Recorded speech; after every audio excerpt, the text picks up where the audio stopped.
बुद्धेश्वरी साधना, बुद्धेश्वरी साधना से तेरा आधा कट जाता। गया तो बहुत जगह हूँ मैं, ऐसा नहीं कि नहीं गया। पर बस है ना, ऐसे बोलते हैं कि तुम तेरे है ना चक्कर है। भाई चक्कर क्या है? क्योंकि तुम्हारा कुआ है पितरों का, मैं क्यों है। वहाँ एक चबूतरा है, मैं क्यों है।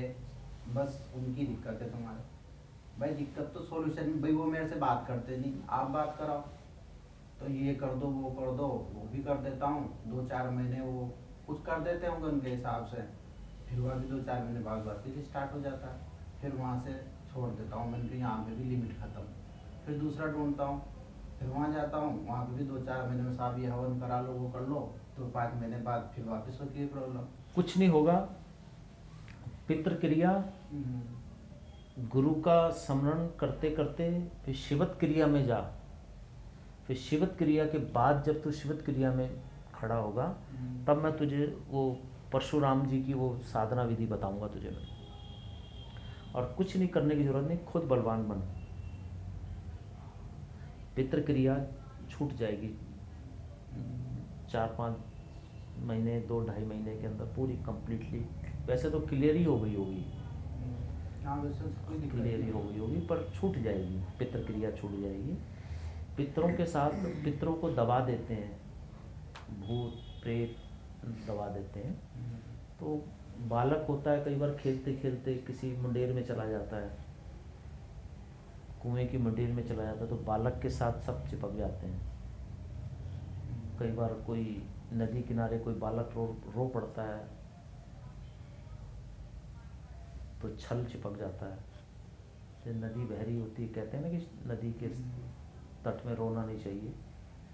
नदी एक विसर्जन की क्रिया होती है, विसर्जित क्रिया होती है। विसर्जित क्रिया के आसपास कोई रोएगा तो सभी रो चिपक जाते हैं, चिपक जाते हैं। तो बच्चे को बड़ी परेशानी हो जाती है। उसी प्रकार से छोटा बच्चा अगर कुएं के पास चला जाता है बैग लेकर, निक्कर पहनकर, तो खेलते खेलते कई चीज़ें, रोटी खा ली किसी की, पानी पी लिया, तो बस उसके साथ ही चिपक जाते हैं। तो वो लंबी स्थिति बनती जाती है, एक चिपका दो चिपके तो पितरी निकलते चले। इसका समाधान सिर्फ गुरु लोग करते ही नहीं यार। मेरी बातें सुनते, मैं तो सुनाते सुनाते तंग आ जाता हूँ। कोई गुरु की तरफ, गुरु का पूजन कोई ढंग से करता ही नहीं। गुरु का पूजन करते करते सब छिटकते हैं।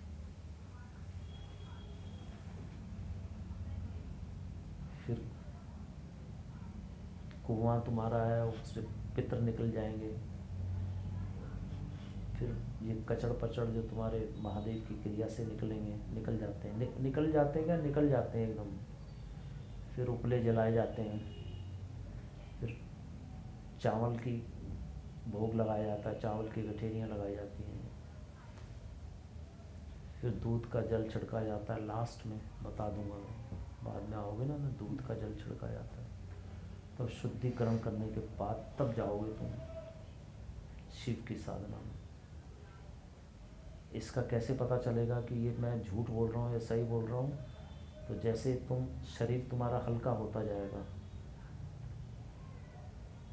हल्का होता जाएगा, बिल्कुल हल्का इसलिए होता है क्योंकि हमारे शरीर से कई साधनाएं जो निकल जाती हैं, जो तुमने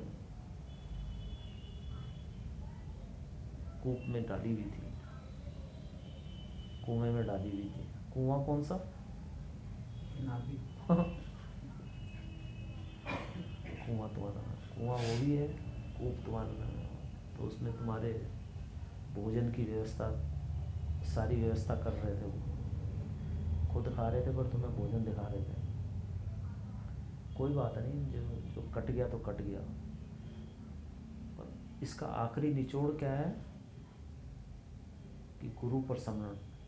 अरे हाँ, उसके बाद तुम लास्ट में काली चप्पल होती है, वो काली चप्पल देनी, ब्लैक चप्पल होती है ना, वो चप्पल तुम्हें किसी को देनी पड़ेगी। कोई एक चप्पल पुरुष की दो, एक चप्पल स्त्री की दो।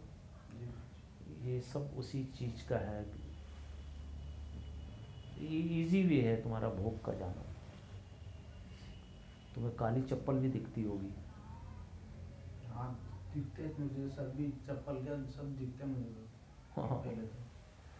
काली चप्पल ज़रूर देना, पुरुष की चप्पल और स्त्री की चप्पल काली नहीं, स्त्री की चप्पल थोड़ी सी ब्राउनिश रंग की देना किसी को। ये सब चीज़ें हैं। कुएं में वो देना, रोटी देनी, चावल का पिंड बनाने, दुग्ध क्रिया लास्ट में। मैं बता दूंगा, आज से एक एक चीज़ कर कर बता दूंगा।